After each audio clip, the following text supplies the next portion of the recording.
Hello, welcome back to another wet and wild day in Wales. It's been raining now for as long as I can remember, really. I'm sure we had some sun and a dry day once, I don't know. Anyway, it's Wednesday morning, it's just on 11:30. Ooh, and I'm off to the cinema again. I'm going to see Edgar Wright's The Running Man. It's not a remake exactly, it's a reimagining, I suppose, of the 1980s Arnold classic, based on the book by Stephen King, although I think it's one of his Richard Bachman titles, as I recall.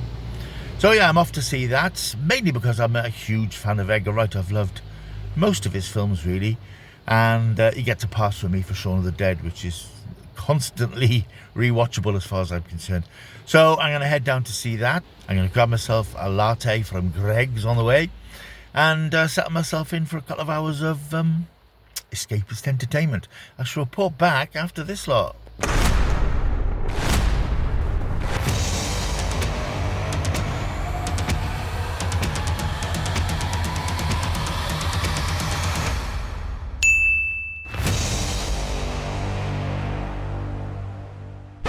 The next day. Hello, welcome back to my world of stuff. My name is Paul Mount. It's now Thursday, about lunchtime. I didn't get around to recording my thoughts on The Running Man yesterday. It was just too damn wet to make my way up into the cinema room where I do my videos. So I thought I would let the film settle overnight and have a chat about it today. And in all honesty, there's not really a great deal to settle. What we have here is a very enjoyable, watchable, fun, generic science fiction action thriller, and that's, I think, my problem with it, really, because this is directed by Edgar Wright. Shouldn't be generic. Edgar Wright has a certain style and a vivacity and an energy to his filmmaking, which is largely absent in this ultimately quite pedestrian and forgettable action film. And I'm afraid that's the biggest takeaway I have from this film, that it is quite forgettable. I remember his last film, Last Night in Soho, which wasn't a hit, didn't do it well at all, but it was a terrific, atmospheric, creepy period piece set in the 1960s Soho, around London, the clubs and so on. Brilliantly inventive, with some really well choreographed dance sequences and action sequences and real sense of place and atmosphere. What we get here, however, is a film that is just a fairly standard dystopian science fiction drama with everything you might expect. Done very well on a decent budget, so it looks big and spectacular. It's got all those little futuristic affectations, like post boxes that lift off and fly away when you post something in them, and all those trappings, guns and futuristic guns and things. So it looks the part, but it just feels so bog standard. It feels like any of these films that we might have seen in the 80s and 90s depicting this sort of society. It is based on the Stephen King novel. I think it's the first one he wrote.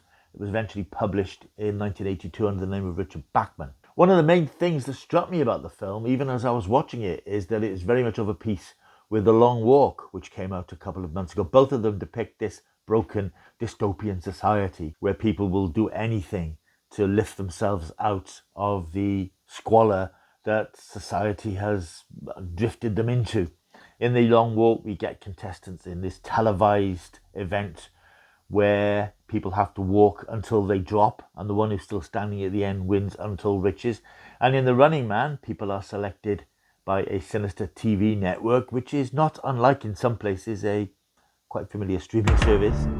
And they embark on a series of games, the ultimate of which is The Running Man, where people have to run. They're on the run for 30 days. And every day that they survive through The Running Man, they're being chased and hunted, and members of the public can get awards and rewards if they spot them. And they're accruing more money every day. And it's a very similar setting. And I think it's unfortunate for The Running Man that it comes out so quickly after The Long Walk, because frankly, The Long Walk is the better film. It's a more interesting scenario. The characters are more interesting and relatable. And what happens to them is more terrifying than what happens in The Running Man. Story basically is we meet up with Ben Richards. He's played by Glenn Powell. He's the potentially action hero du jour, if he just gets the right vehicle.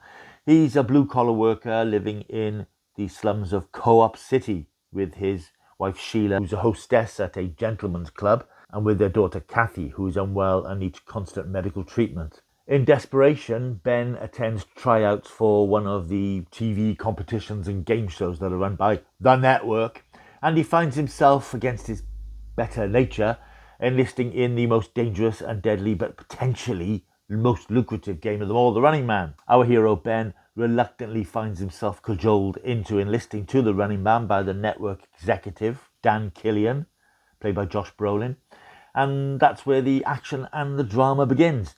Several problems from the outset. Ben Richards, we hear, has been blacklisted, and he's a very angry man. He can't get a job because he's been sacked from every previous job through causing disruption and being difficult to work with. And he's very angry, and he's very bitter, and he's not exactly entitled, but he's frustrated by the fact that he can't look after his family properly. And it's actually difficult to warm to the character because he is so defensive all the time, and he's got a wall around him. And although he's very obviously loving with his family, with everybody else he's brittle and hard. And you find it hard to sort of connect with him because there's no emotional entry point to him. There's nowhere where you can suddenly feel particularly sympathetic towards him. So he sets off on this Running Man competition, and he does, I suppose, what realistically most of us would do. He tries to hide it out. He books himself into a very rundown sort of seedy hotel. He's ousted from that, and then he finds himself at a sort of a YMCA type establishment. The problem is, and this is a problem across the whole film, you get this guy starting off on this what should be an exciting road trip across the country, trying to stay ahead of these vicious hunters, and it's part of the game that if the hunters find the contestants, they will kill them, shoot them in the head. It's quite brutal in the way that they kill the contestants when they track them down. And as I said, members of the public, if they spot them, they will provide information to the network, and they will get financial recompense for that. But the trouble is, it starts off, as I said, doing what you and I would do. He goes into hiding. So he's off on this exciting adventure, but then he doesn't do anything. He hides for a bit. And this is the problem with the whole film, and I've kept away from a lot of the in-depth reviews of the film. But there are issues with pace, because it's very stop-start. It's quite episodic in some ways. You can imagine this being a 6 or 8 part streaming series that I think might have been a better bet for it, to be honest, because it has these longeurs. As I said, he starts off with him going into hiding, so you're waiting for the exciting things to happen, and it doesn't happen for a while. And then there's a burst of excitement when he's tracked and he tries to escape. And then a couple of times throughout the film, he meets up with people who help him or hide him out or give him new escape routes and so on. He meets up with William H. Macy and Michael Cera, who is very entertaining as this conspiracy theorist type who really wants to help Ben get through the Running Man and does everything he can. But these are long gaps in between the action. So you have action, then he meets up with somebody, and we get a bit of exposition about who they are and what they're doing. And it sort of comes to a standstill. It grinds to a halt when you think you want it to build and build. And it does. It builds and then crash. It stops again for 20 minutes. And then there's another action scene, and then it stops again for 20 minutes. And then the climax, when it comes, is a bit anticlimactic in a way, because it seems to be that our hero is sort of turning the tables and exposing what's going on in the network. But the problem for me, by the way, I didn't really care that much because the film hadn't built up a great momentum because of its pacing issues. So you never got a sense of adrenalized action because it just comes in stops and starts. And I never particularly warmed to Ben as a character. There are some attempts to try and humanize him a little bit. Something happens at the end which enrages him, as it would. But the film as a whole doesn't really click as I really wanted it to. And I thought it would. I thought with Edgar Wright, who made this film as a passion project in a way. He'd seen the original, he'd read the book, and I've not done either of those things, so I can't make a comparison with either of those. But he wanted to do a definitive version of the book, and I don't know how closely this represents the book. I can't help thinking that Edgar Wright has fumbled the ball slightly here, because it doesn't feel like an Edgar Wright film. That's my main concern, I think, really. I was waiting for those little flourishes and little flashes and directorial touches, and there are things in here which make you go, oh yeah, that's very clever. But it's not clever enough. It's not Edgar Wright enough, because it's quite generic and it's touching on issues and things we've seen umpteen times before. We've seen all these rundown dystopian cityscapes, and we've seen all this stuff about network television and reality television. It all riffs on that idea of the explosion of quiz shows and reality television. We've seen all that in the 21st century. We've lived through that. And we're still getting it in films and TV now. All these things that are suggesting ideas of corrupt reality shows that exploit people. It happens in real life. But as I said, we saw it in The Long Walk fairly recently, done, I think, much more viscerally and much more effectively. I understand that Edgar Wright as a director, he isn't going to keep doing crash zooms and needle drops and things. Those were his signatures, I think, in Shaun of the Dead and Hot Fuzz, World's End, even in some of his more recent films. The problem here, he's just been overwhelmed by the scope and scale of this film. It's clearly the biggest budgeted film he's ever had. And I think there are issues in relation to the script. It should be building up momentum and excitement. And the action scenes are very well done, but they are sporadic. And you build up a sense of this is exciting now. And then, oh, you're 20 minutes of him meeting somebody else and heavy exposition about things that we already know because we've seen them in the film before. It's not a bad film if you choose to go and see it. And I will say, I don't like dissuading people from going to the cinema. It's not an essential film to see in the cinema. It looks nice. It looks great. I saw it in a fairly big screen yesterday. It was quite well attended. So it could be quite a popular film, despite the fact that box office projections apparently are fantastic. But I think people will go and see it because I think Glenn Powell is a rising star.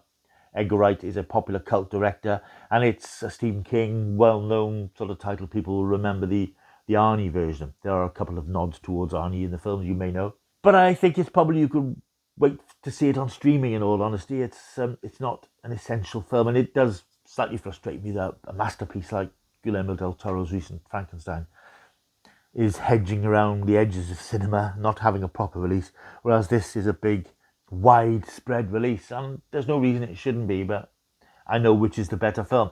So was I disappointed by it? I suppose I was, because I was expecting something a bit more imaginatively put together from Edgar Wright, who is a favourite director. So I think I'm going to say it's an enjoyable film, but not one that is going to linger in the memory. It's not going to be in my top 10 of the year. Probably by the time I get to my top 10 here, I will have forgotten that I've seen it. So if you want to see it, it's entirely up to you. It's fairly quiet time at the cinema. There's not a lot of big stuff around. And it looks good on the big screen. And it has its moments, but it under-delivers considering the creative talent behind it. So I'm going to give The Running Man 6 out of 10. If you've enjoyed this video, why not think about liking and subscribing to the channel, which you can do by clicking there or clicking with your phone this QR code, and you'll be part of this fantastic community. We're heading towards 3,000 subscribers. It would be very nice to get there. So if you do watch the videos and you're not subscribed, because I think it's about 46% of my views are from non-subscribed viewers, which is fine, actually, it's not bad, but you might as well just click on the channel. It's completely free. So like and subscribe. I will see you soon. Until I do, keep taking the stuff.